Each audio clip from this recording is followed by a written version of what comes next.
Hello, welcome to the licensing hearing on the 5th of September. To start, the subcommittee need to elect a chair, and I understand they've elected Councillor Cuthbertson, is that correct? Yeah. So I'll pass over to Councillor Cuthbertson to chair.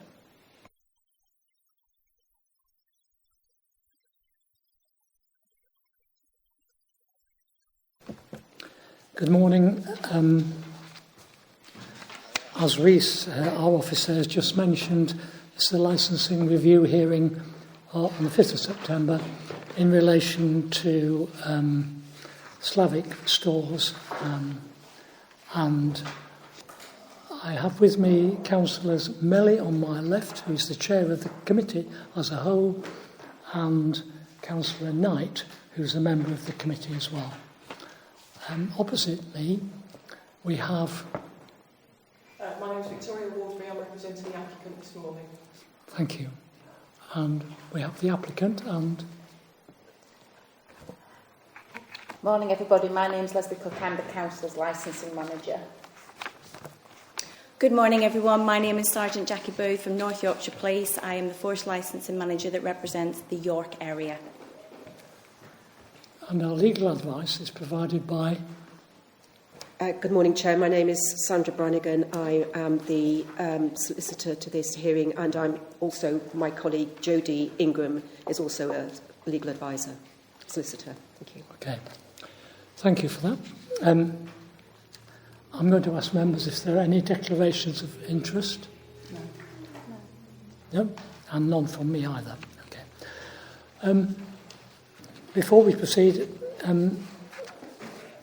there will be we need to make a resolution to exclude the press and public at the point at which we deliberate on what we've heard before us this morning and make a decision as to the outcome of this review. So can we please resolve to exclude the press and public when we consider the evidence and deliberate? Okay. That's agreed, thank you. Okay. I'd like to say as well that should there be any need for similar action, should exempt information turn up for discussion this morning without prior notice, then we will make an appropriate motion to continue in private and to resume in public where appropriate. Okay, are we all happy with the procedure and the timings that we're expecting this morning to follow? Good. In which case, we'll move to the Senior Licensing Officer's report. Helen Sefton. Helen, I apologise for not mentioning you earlier. I should have done, but you're an integral part of this proceedings, and welcome. No problem. Good morning, everyone. So I'm Helen Sefton. I'm the Senior Licensing Officer at City of York Council. So this is an application for the review of a premises licence made by Lesley Cooke, the licensing manager, on behalf of the licensing authority at the City of York Council. The application for review relates to each of the four licensing objectives, that is the prevention of crime and disorder, public safety, prevention of public nuisance and protection of children from harm. A copy of the review application and the supporting statements and exhibits can be seen in Annex 1 of the pack, and that starts at page 17 through to page 98. So to briefly summarise the review application, this was submitted following several visits by the Council's Trading Standards team, licensing enforcement officers and North Yorkshire Police. This was between December 2023 and March 2024. Those visits were undertaken in response to intelligence received by the Public Protection Team and North Yorkshire Police. Various issues were discovered at each of those visits, and that includes the discovery and seizure of a large number of illicit tobacco and illicit vape products being sold from the premises, the presence of persons working in the premises who did not have the legal right to work in the UK, the arrest of a person found working in the premises who did not have the legal right to work in the UK, various breaches of the conditions stated on the premises licence, a failure of staff working at the premises to identify and name the person who held the licence and be aware of the named designated premises supervisor, referred to as the DPS, stated on the licence. Information is also included in the review stating that a simple caution was given to the DPS by North Yorkshire Police in relation to some of the licensing breaches discovered. And just for information, an investigation is currently ongoing by the Trading Standards team in respect of the sale and supply of illicit tobacco and vaping products. So Slavic Foods has held a premises licence first issued by the licensing authority at the City of York Council since August 2021. The premises previously ran as a cafe. The licence authorises the sale of alcohol for consumption off the premises, and that is between 8 a.m. and 11 p.m. each day of the week. The current licence holder is Mr. Aziz Hosseinzadeh, and the designated premises supervisor is Vera Kalinowska. A copy of the current premises licence can be found at Annex 2, and that's page 99 to 106. I can confirm the consultation process for this review application was carried out correctly. A further representation was received from North Yorkshire Police, and the details of that representation is at Annex 3, page 107 to 120. There were no other representations received. A map showing the general area of the premises is at Annex 4 of your pack. So the committee today has the following options when you make your decision. Option 1 is to modify the conditions of the licence, and that would be to alter, omit or add any new condition. Option 2 is to exclude a licensable activity from the licence. Option 3 is to remove the designated premises supervisor. Option 4 is to suspend the licence for a period not exceeding 3 months. And option 5 is to revoke the licence.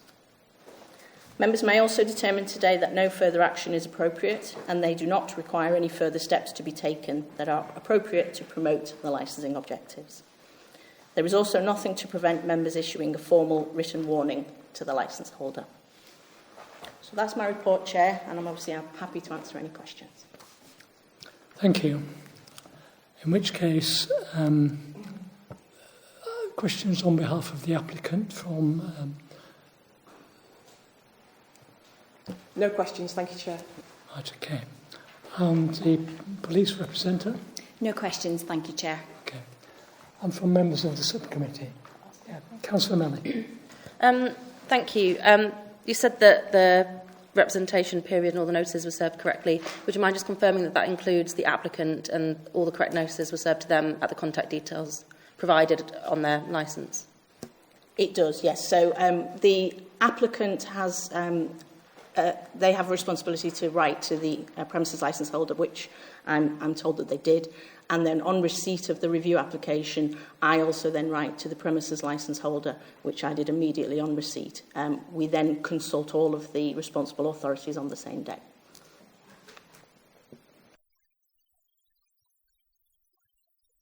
Councillor Millard. Okay. And no question from me either.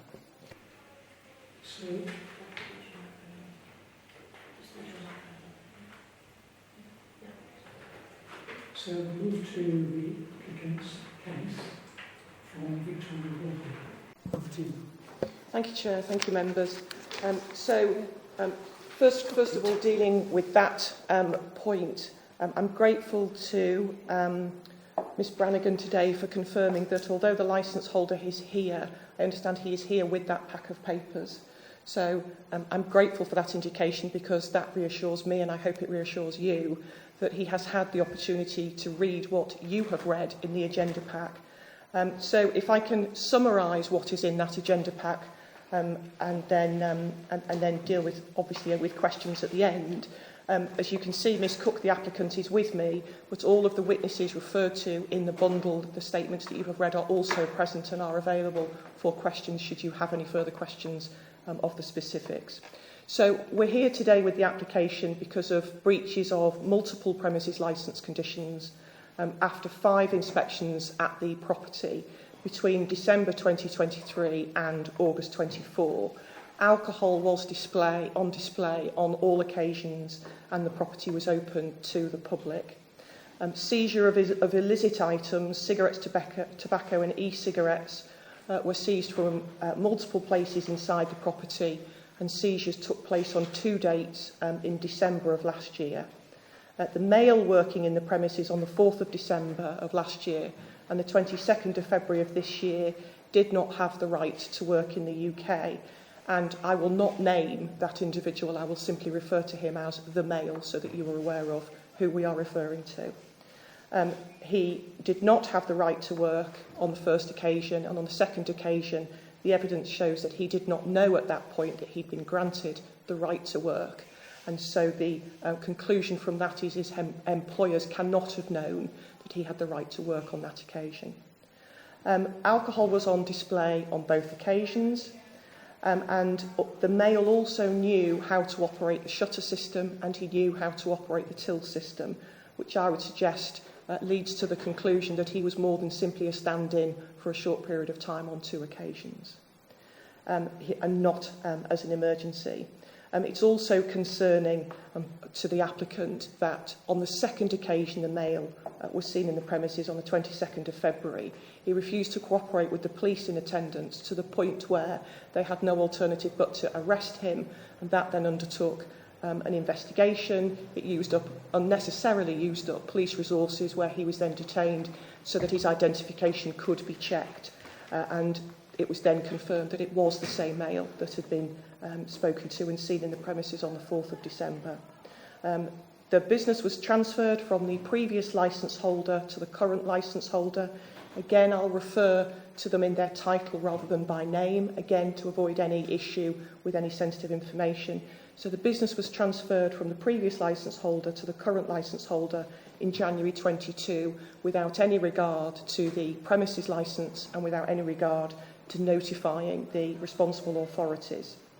In relation to the current licence holder, obviously the business owner since January 22, the licence holder from 15th of December 23, and inspections both prior to and after those dates revealed licence condition breaches. He's not engaged with the review process, albeit that he's present today.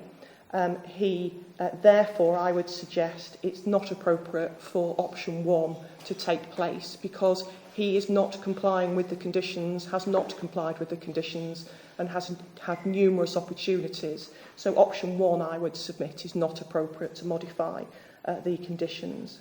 Option 2 is not appropriate to exclude a licensable activity for the same reasons. I don't see, members, how you can have any confidence in his compliance.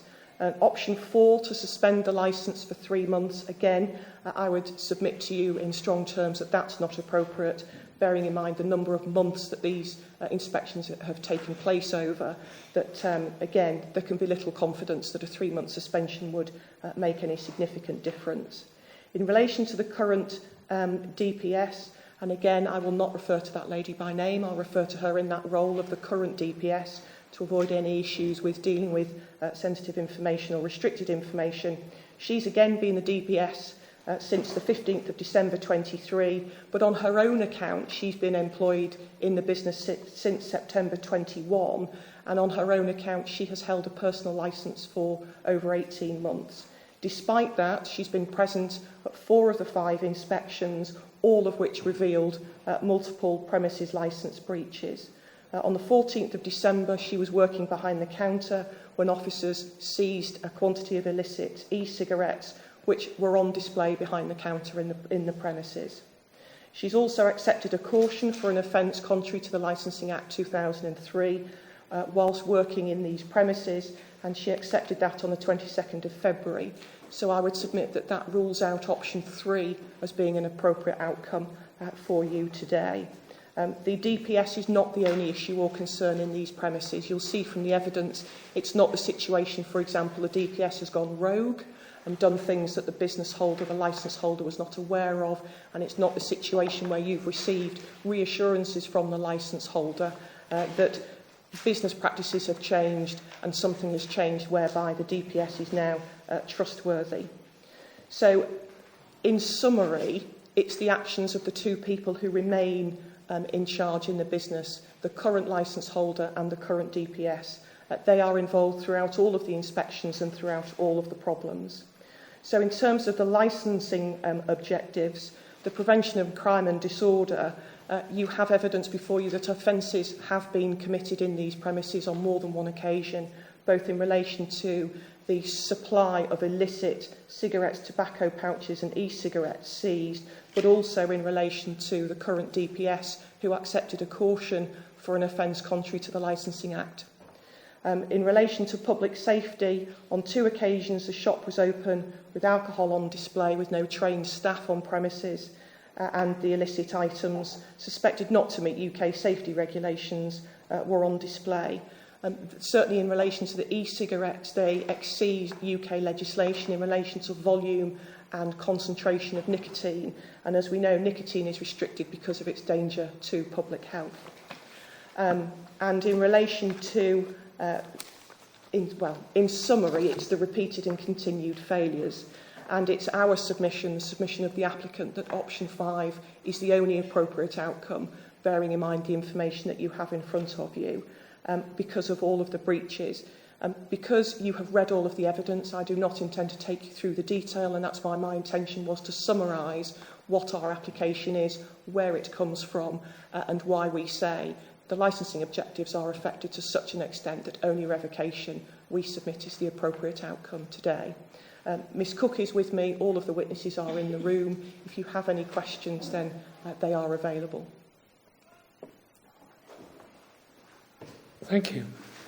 In that case, we'll move to questions, and we'll start with P.S. Booth. Thank you, Chair. I have no questions. Thank you. And the subcommittee members? Yeah. Okay. Councillor Melly. Thank you. Yes, one of the pieces of evidence that's been provided is a receipt of a transaction. I'm just trying to find the date, which visit it was at. It was at 9:34 hours on the, I think it was on the 14th of December 2023.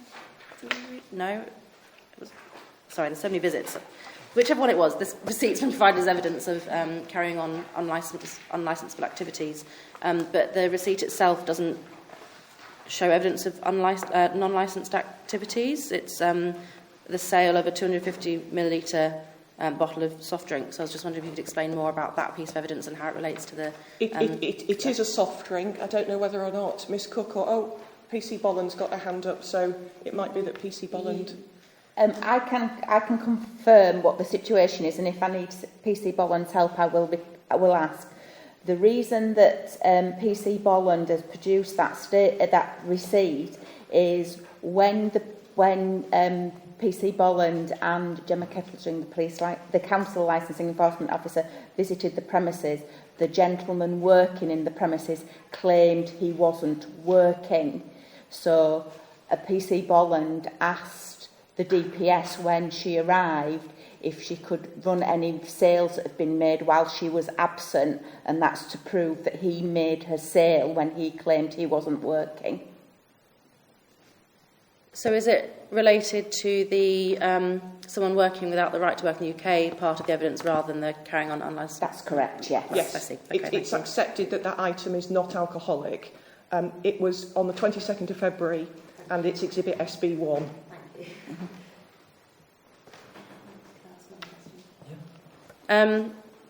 Yes, so this somebody working without the right to work and without the licence holder being able to confirm that they do have the right to work in the UK. I was just wondering if you could tell us more about how that relates to public protection and how members of the public might be harmed by an asylum seeker working in a corner shop.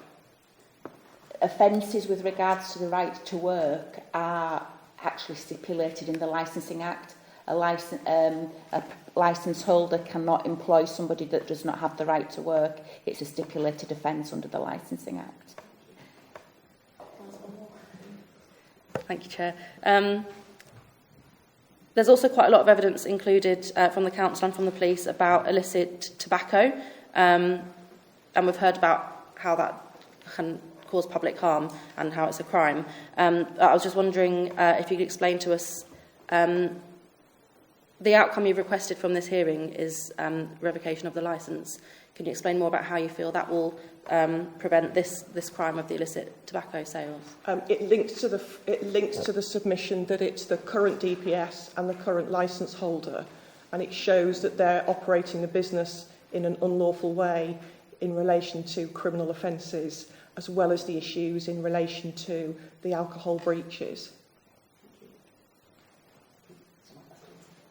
Councillor Knight. Okay. So, the representative's case. The representative's case comes next. Police Sergeant Booth, over to you. Thank you, Chair and members of the committee.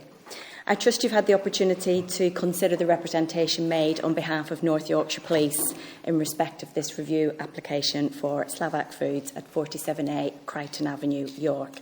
I would just like to highlight the salient points from that representation. I would refer members to the statement of PC Samantha Bolland relating to the joint visit by police and trading standards officers on the 4th of December 2023. At the time of the visit, one meal, and I will do what my colleague on behalf of the applicant has done. I will not name that individual, but refer to that meal, who it has been confirmed had no right to work in the UK at that time. And this is verified by the statement of Immigration Officer Glyn Jones, which is in your bundle today.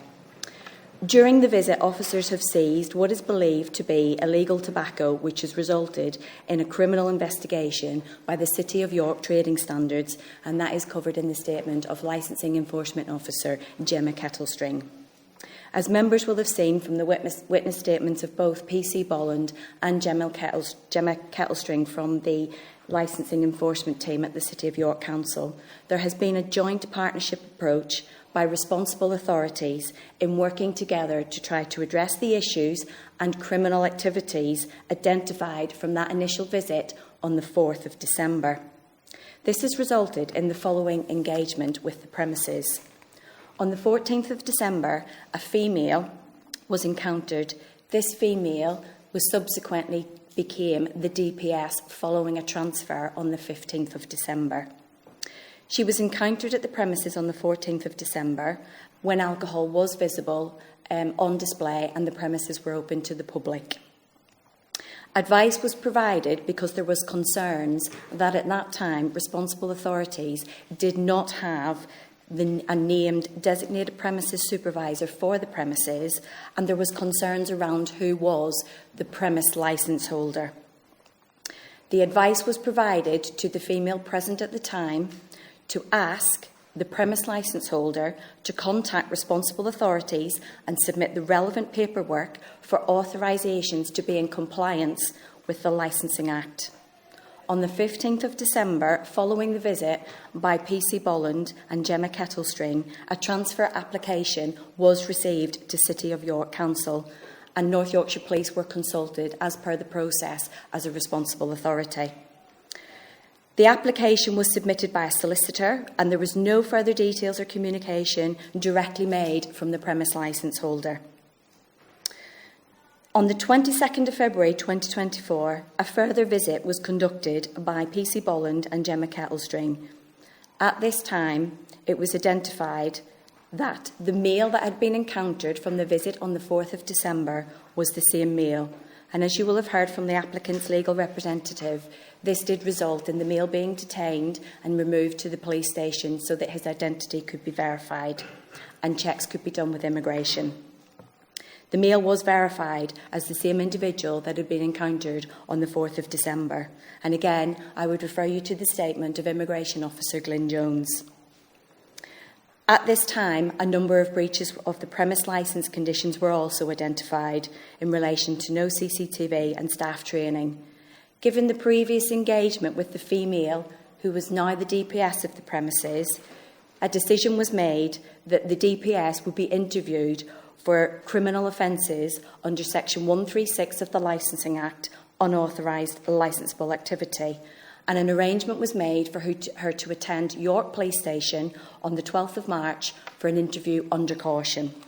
She was legally represented by a solicitor at that interview under caution, and she provided a pre-prepared statement which is included in your bundle and has admitted those offences. As a result of that, and in line with the crime prosecution guidelines, she was issued a simple caution relating to those offences.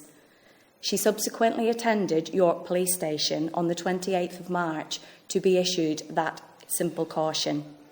At the time, PC Bolland advised her to notify the premise licence holder what had taken place in respect of her interview and for contact to be made from the premise licence holder to the police. On the 8th of August, a further visit was conducted by PC Bolland and Gemma Kettlestring, where further breaches of the premises licence were again identified, including no staff training records and no CCTV working. At this time, the designated premises supervisor stated that they were unaware of any review application. PC Bolland advised her at that time to notify the premise licence holder and for them to contact the responsible authorities. The premises has, over a period of 9 months, not operated in accordance with premise licence conditions, the onus being on the premise licence holder and the DPS to ensure compliance with both the authorisation and the law, thereby promoting the licensing objectives. The police have taken a stepped approach by engaging with the premises, providing them an opportunity to address the concerns first identified, pointing out breaches of the premise licence conditions and affording a period of time for those breaches to be rectified prior to taking enforcement action. The current premise licence holder on the 4th of December following the police visit on the 4th of December, the current premise licence holder did attend York Police Station on the 5th of December. He stated that he had purchased the premises some 18 months before and requested the keys back from the premises as the police had secured the premises following the visit on the 4th of December. He was advised at this time to provide written documentation and submit relevant paperwork to both the licensing authority and the police to verify that he was the premise licence holder for the premises. At no point did he come back to the police to request the keys for the premises relating to the visit on the 4th of December. One can only suggest that the locks to the premises were then changed as the visit on the 14th of December by PC Bolland and Gemma Kettlestring, the premises was open to the public. The premise licence holder has failed to respond to communication from the responsible authorities to address issues or engage in any communication. His failure to conduct proper checks for persons working at the premises, to implement robust measures to deter criminal activities, including the illicit sale of tobacco from the premises, and his failure to respond to phone calls, letters as part of an investigation into that criminal activity makes one question his suitability to retain a premises licence when he cannot promote the licensing objectives. Despite enforcement action against the DPS for criminal offences which continue to be committed under Section 136 of the Licensing Act, as evidence from the most recent visit on the 8th of August, identifying breaches of the premise licence conditions, the police have considered further prosecutions in relation to those offences. However, given the crime prosecution guidelines in respect of the offence and possible outcomes, this would result in a punishment against an individual or individuals who could still be responsible for a licensed premises which can continue to operate for licensable activities. From the representations and the points above, North Yorkshire Police believe that the prevention of crime and disorder licensing objective has been seriously undermined by the premise licence holder and the DPS, and taking on board the statutory 182 guidance at para 11.27, which states there is certain criminal activity that may arise in connection with licensed premises which should be treated particularly seriously. These are the use of licensed premises for employing a person who is disqualified from that work by reason of their immigration status, and potentially the sale of smuggled or illicit tobacco from the premises. North Yorkshire Police would respectfully request that members have only one choice today: to revoke the premise licence of Slavic Foods, as this is in the interest of deterring further criminal offences taking place at the premises. Thank you, Chair and members. And as already stated, we have the witnesses here today of PC Samantha Bolland, Gemma Kettlestring and Glyn Jones, if you have any questions. Thank you, Police Sergeant Booth. Okay, so we have questions for the representative. Victoria Woodby. No questions, thank you, Chair. Okay. Thank you. Members of the subcommittee. Pardon? I asked some questions of the applicant that also relate to evidence that you've provided in your submission. Would you like to add anything to the answers that they provided, or do you feel they answered them fully? There was a question about the evidence exhibit SB1, a receipt, and what evidence you feel that provides to your case. How the illicit tobacco sales, how the request to revoke the licence would address that particular crime, and harm to the public of an asylum seeker working. So in relation to the exhibit of SB1, so at the time we had officers attend and encounter the male who was in charge of the premises at that time, which was open to the public. That male was failing to engage with responsible authorities who were asking him to provide details of who he was at that time. And the seal, as the legal representative for the applicant has already stated, was to show that he was in charge of those premises, alcohol was on display, could have been sold, and this is someone that had not had any training, but the premise licence holder had not taken any due diligence to check that they were employing someone and leaving them in charge of the premises at that time, whereby members of the public could come in, and that potentially could have resulted in a sale of alcohol because that individual had not been trained around the premise licence conditions.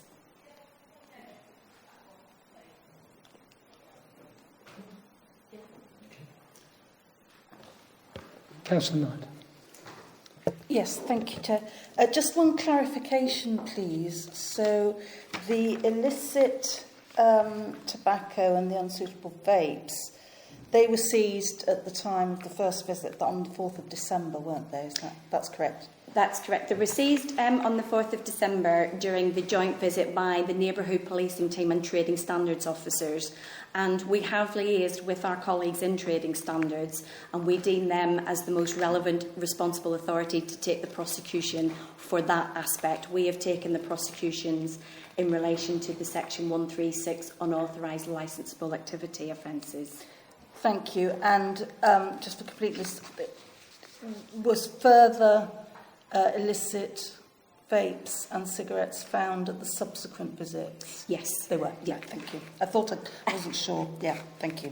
If it assists, it's agreed, I think, between all parties on this side of the table that cigarettes, tobacco and pouches of tobacco were all found and seized on the 4th of December, and it was only e-cigarettes that were illicit e-cigarettes that were seized on the 22nd of February. Thank you. No questions from me. I'm content with the evidence that I've heard. Okay, so the next process is for summing up on behalf of the applicant from Victoria Woodby. Thank you, Chair. I'll keep this very brief because I've only spoken a short time ago and I don't intend to repeat what I've already presented to you. So, in a nutshell, we have a premises with the same people involved with repeated and continued failures to comply with licence conditions, and the business has been allowed to continue in that way since December 2023 until last month, as close as August 2024. And the process is in place of no training records, CCTV, no evidence of refusals process. All of those issues that are found undermine the licensing objectives to such an extent that the only reasonable, proportionate and appropriate outcome for you to make today is option 5. Of greater concern, on top of what you've read in the papers, is that the licence holder, the current licence holder, has not in any way engaged, not only with responsible authorities, but he's not engaged with the process that is set effectively to take his business from him in terms of selling alcohol at this shop. He's not engaged with the process, he's not made any submissions to you, and you have no reassurances from him that anything about this premises has changed or any lessons have been learnt in relation to the premises licence. So it's a strong recommendation from us that option 5 to revoke is the only proportionate and relevant option to you. Thank you. And for the representative, Police Sergeant Booth. Thank you, Chair. Once again, North Yorkshire Police would support this revocation of this licence. We have no confidence in the premise licence holder or the DPS to continue to operate the business within the premise licence conditions and adhere to the licensing objectives. The Section 182 guidance again is quite clear when it refers at para 11.28 that licensing authorities, where reviews arise and the licensing authority determines that the crime prevention objective is being undermined through the premises being used to further crimes, it is expected that revocation of the licence, even in the first instance, should be considered. Thank you. Thank you. I'm going to check with my fellow members of the subcommittee as to whether any final points of clarification are needed. No? Councillor Knight.